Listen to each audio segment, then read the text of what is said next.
Čia mano sesė. Čia mano brolis. Mano brolis tai šuo.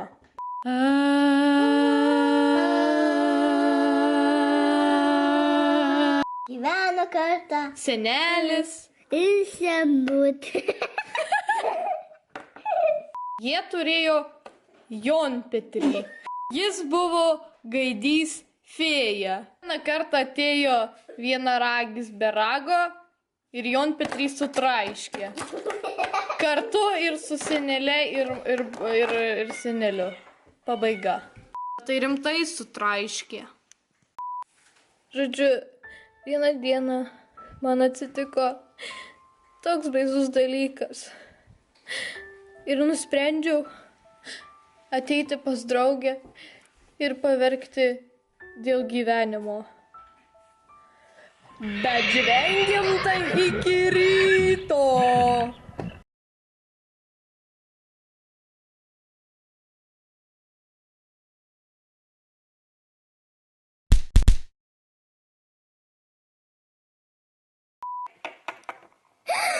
Kaip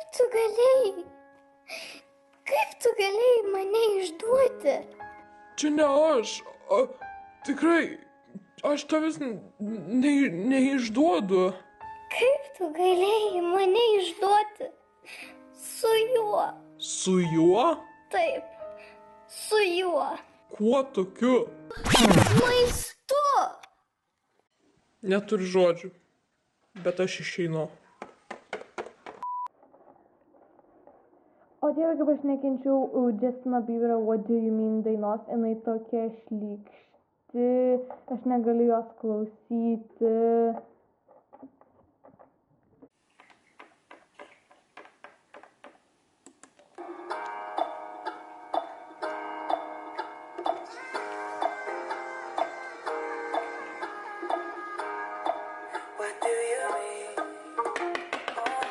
O Dieve, išjung šitą nesąmonę!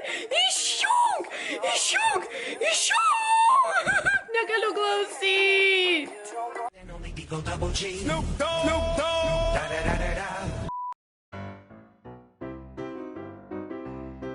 Kartą vienas vaikinas paklausė merginos, ar turi vaikiną? O mergina atsakė, biškį.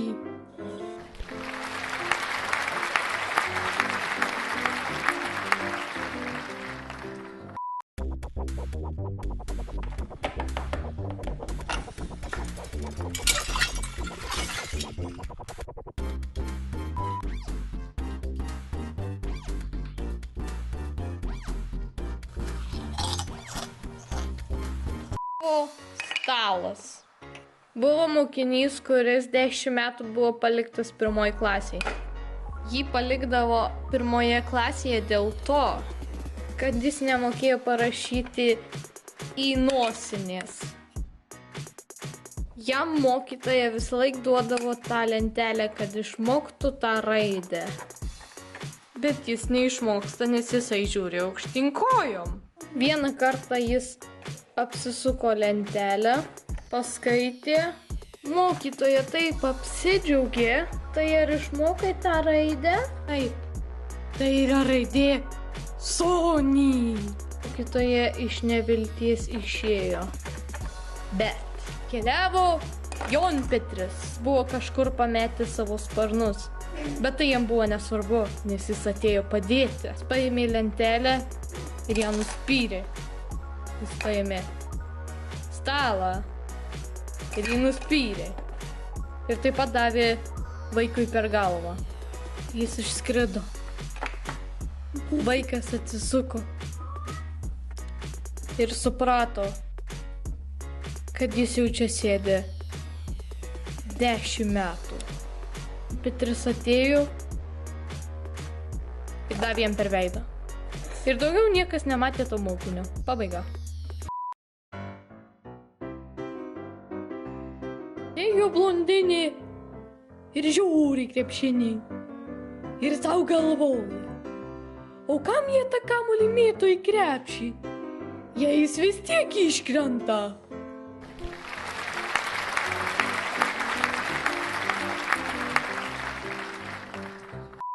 Buvo kaimynas. Buvo karvė.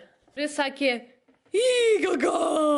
Kaimynas pasakė, tu begemotas. Karvė tylėjo valandą. Kaimynas pradėjo nekęsti karvės. Jis pasakė, kad karvė tai yra begemotas. Karvė vis dar tylėjo. Kaimynas priejo dar arčiau ir pašnibždėjo į ausį. Begemotas. Po kelių akimirkų karvė atsakė. Mū. Kaimynas numirė ir karvė sumiauksėjo. Miau. It's the one and only Digo Double G. Snoop Dogg. Snoop Dogg. Auksinė matematikos taisyklė. Jeigu užduotis sprendžiasi lengvai, vadinasi, tu ją darai neteisingai. Jonpetrio taisyklė. Kitaip sakant, auksinė matematikos taisyklė, kurią sugalvojo Jonpetris.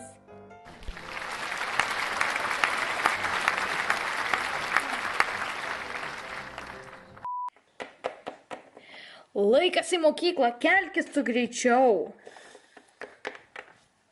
5 minutės. Jau praėjo 10 minučių. Kodėl tu niekada negali atsikelti laiku? Nes mane antklodė prispaudė. Rožiniai ar rožiniai? Rožiniai ar rožiniai? Rožiniai ar rožiniai? Gerai, renkuosi rožinį. Myliu tave, rožinės maiše. Ar jūs, fėja Jonpetri, sutinkate vesti rožinį maišą? Žinoma, kad sutinku. Ar jūs, rožinis maišė, sutinkate tekėti už Jonpetrių? Skelbiu jūs vyru ir žmoną. Galite pasibučiuoti.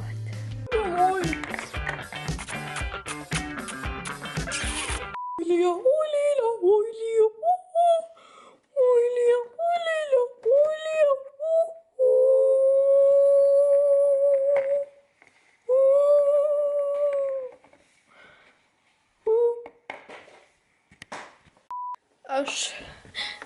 Aš su tavim skiriuosi.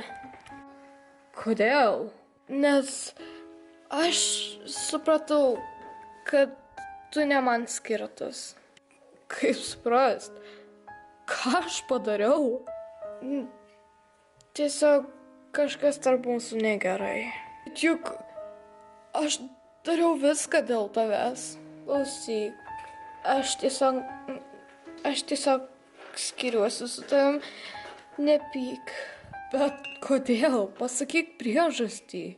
Tu žinai, neapsimes, kad nežinai. Ai, dėl to vakarėlio aš atsiprašau dar kartą. Aš tikrai nenorėjau, aš savęs nevaldžiau. Aš labai atsiprašau. Ką man padaryti, kad ištaisyčiau savo klaidą? Kokį dar vakarėlį? Aš šneku apie tai, kaip tu suvalgei mano saldainį. Saldainį. Taip, saldainį. Wow. Tik dėl saldainio vieno rimtai. Šiaip paprastas saldainis. Taip, Skittles. Iš žalio pakelio. Žalias saldainis. Ir tu jį suvalgai. Tai buvo mano paskutinis žaliasis Skittlesas. Ir tu jį suvalgiai. Wow, aš be žado. Ir turėtum būti, nes tau turėtų būti gėda už tai, kad tu suvalgiai mano Skittlesą. Aš negaliu patikėti, tu neatsiprašai. Tai man reiškia tiek daug, tu negali patikėti. Tai yra pasaulio pabaiga, jeigu aš prarandu paskutinį žalį skilosą. Pranti, ką tai man reiškia. Zdarova.